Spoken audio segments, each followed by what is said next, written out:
Praise the lord. ఈరోజు మనం మాట్లాడుకోబోయే అంశం స్తుతి. ప్రార్థనతో ముందుకెళ్దాం. స్తోత్రం దేవా సర్వోన్నతుడా, ఈ యొక్క అంశ భాగం ద్వారా మీరు మా అందరితో మాట్లాడి బలపరచండి.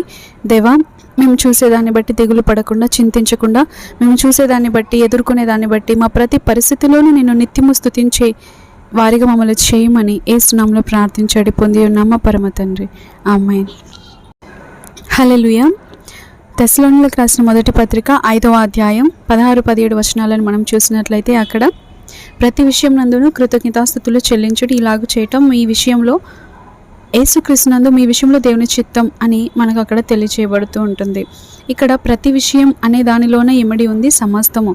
అంటే మంచి చెడు, బాధ, ఆనందం, దుఃఖము, సంతోషం అన్నీ అక్కడే ఇమిడి ఉన్నాయి.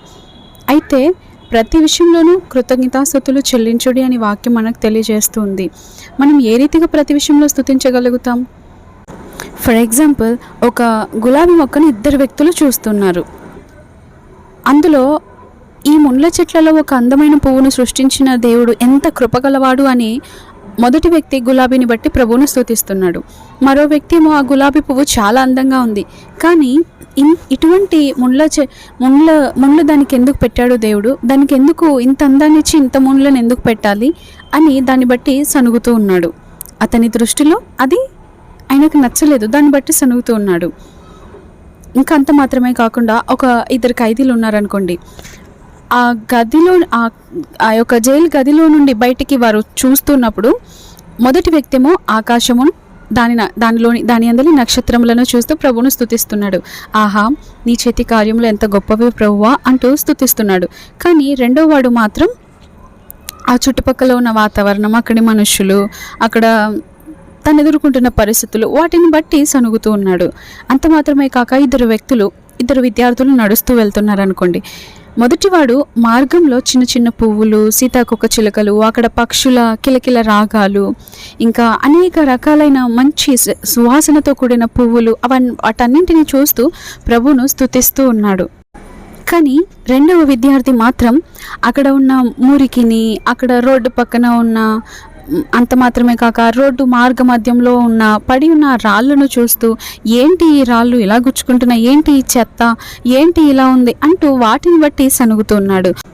పిల్లలు కలిగినటువంటి ఒక తల్లిదండ్రి కుటుంబం ఏమో వారి పిల్లలను బట్టి ప్రభువును స్తుతిస్తున్నారు. వీరు మాకు దేవుడిచ్చిన స్వాస్థ్యము అంటూ ప్రభువుని స్తుతిస్తున్నారు. కానీ మరొక కుటుంబంలోని పేరెంట్స్ వారి పిల్లలను బట్టి సనుగుతున్నారు. అబ్బా, ఏంటి ఈ పిల్లలు విసిగిస్తున్నారు, చంపేస్తున్నారు, నసపెడుతున్నారు, నాకు ఇంత తలనొప్పిగా ఉన్నారు, వీళ్ళు చాలా భారంగా ఉన్నారు, వీరు నన్ను సంతోషంగా ఉండనివ్వట్లేదు, సమాధానంగా బ్రతకనివ్వట్లేదు అంటూ వారి బిడ్డలను బట్టి సనుగుతూ ప్రభువును స్తుతించటం మానేస్తున్నారు. ఒక 2 వ్యక్తుల డబ్బులు దొంగిలించబడ్డాయి. మొదటి వ్యక్తి డబ్బులు దొంగిలించబడ్డప్పుడు ఆ వ్యక్తి సమస్తం సమకూర్చబడి నాకు మేలు కలుగుటకే జరుగుచున్నవి అని ప్రభువును స్తుతిస్తున్నాడు. కానీ రెండో వ్యక్తి మాత్రం అల్లాడిపోతున్నాడు. నా డబ్బులన్నీ పోయాయే, ఇప్పుడు నేను ఎలా, నా పరిస్థితి ఏంటి అంటూ పోయిన దాన్ని బట్టి దేవుణ్ణి స్తుతించడం మానేసి, మొదటి వ్యక్తిలాగా స్తుతించడం మానేసి సనుగుతూ ఉన్నాడు. అయ్యయ్యో అంటూ అల్లాడిపోతూ ఉన్నాడు. కానీ దేవుడు ఏది చేసినా మంచికే, మన మేలుకే చేస్తాడు కదా. ఒక 2 అందమైన వనంలో నడుస్తూ ఉన్నారు. మొదటి వ్యక్తి పువ్వులను చూసి ప్రభువును స్తుతిస్తున్నాడు. రెండో వాడు పడిపోయినటువంటి రాలిపోయినటువంటి ఆకులను చూసి చింతిస్తూ సనుగుతూ ఉన్నాడు. మొదటి వ్యక్తి ఏమో ప్రభువును స్తుతిస్తున్నాడు, ఆహా ఎంత అందమైన పువ్వులు అని. కానీ రెండో వ్యక్తి మాత్రం పడిపోయిన ఆకులను, ఎండిపోయిన ఆకులను చూస్తూ చింతిస్తూ స్తుతించడం మానేశాడు. ఇక్కడ ఇదంతా నేను ఎందుకు చెప్తున్నాను అంటే, ఇక్కడ 2 గుంపుల వారు మనకు కనబడుతున్నారు. ఒకటి మంచినే చూసి, అక్కడ చెడు ఉంది, మంచి ఉంది, ప్రతి విషయం ఉంది అక్కడ, కానీ మంచినే చూసి వారు ప్రభువును స్తుతిస్తున్నారు. కానీ మరో గుంపు వాళ్ళు ఏం చేస్తున్నారు? వారు చెడును చూస్తూ స్తుతించడం మానేసి చింతిస్తూ సనుగుతూ ఉన్నారు. ఇప్పుడు మీరు ఏ గ్రూపుకు చెందినవారు, ఏ గుంపుకు చెందినవారు? ఈ రెండు గుంపుల వారి గురించి ఇప్పుడు మనం విన్నాము కదా. ఈ గుంపులలో మీరు ఏ గ్రూపుకు చెందినవారు?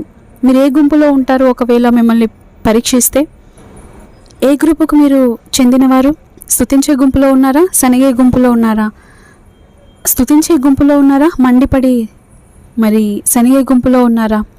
దాన్ని బట్టి మీ ఆశీర్వాదాలు అనేది, మీ విడుదల అనేది ఆధారపడి ఉంది. అయితే దీని అంతటికీ ఒక మూలరాయి ఉంది. ఏంటంటే అది మన ఆలోచన. మన ఆలోచన సరళిలోనే అంతా ఇమిడి ఉంది. ఏంటంటారా, ఒకదాన్ని చూసేదాన్ని బట్టి ఆ వ్యక్తి మారిపోతున్నాడు.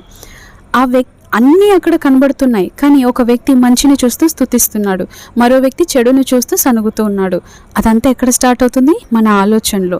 మంచిగా ఆలోచిస్తే మనం స్తుతించగలుగుతున్నాం, చెడుగా ఆలోచిస్తే మనం సనుగుతూ ఉన్నాం. కాబట్టి మీ ఆలోచన ఏ రీతిగా ఉందో మీరు ఆ రీతిగా ఉంటారు. అందుకే వాక్యం సెలవిస్తుంది కదా, ఒక వ్యక్తి యొక్క ఆలోచనలు ఏమై ఉన్నాయో ఆ వ్యక్తి అలా ఉంటాడు, ఆ వ్యక్తి అలాగే మారుతాడు, ఆ వ్యక్తి అలాగే ప్రవర్తిస్తాడు, ఆ వ్యక్తి అలాగే మాట్లాడతాడు.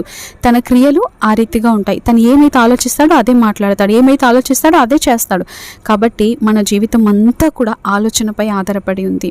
ఈరోజున మీరు చూస్తూ ఉన్న దాన్ని బట్టి మీరు సరిగ్గా ఆలోచించగలిగితే చెడు ఆలోచనలు కూడా వస్తాయి, సనిగే ఆలోచనలు కూడా వస్తాయి. కానీ దాన్ని అధిగమించి ఎప్పుడైతే కాదు నేను మంచి ఆలోచన చేయాలి, స్తుతించే ఆలోచనలు చేయాలని మనం ఎప్పుడైతే దాన్ని చెరపట్టి దేవునికి అప్పగించి మంచి ఆలోచనలను మనం పాటించినట్లయితే దేవుని స్తుతించగలుగుతాం.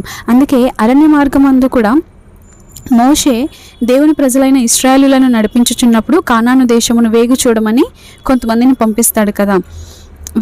వేగు చూడడానికి ఒక్కొక్క గోత్రంలో నుండి కొంతమందిని మోషే ఎన్నుకొని పంపించడం జరుగుతుంది.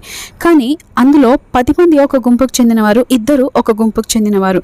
10 మంది ఏమో చెడ్డ సమాచారం తీసుకొచ్చారు, 10 మంది సనుక్కునే స్వభావం కలవారు. 10 మంది తెచ్చిన ఆ యొక్క చెడ్డ సమాచారం మొత్తం వ్యాపింపజేశారు వాళ్ళు. కానీ రెండో గుంపు వారు, యెహోషువ, కాలేబ్ అనేవారు దేవుని స్తుతించే విశ్వాస వీరులు వారు. దేవుడు మనకు తోడై ఉన్నాడు, మనము ఆ దేశమును జయించగలము అని విశ్వాస మాటలు పలికారు వాళ్ళు.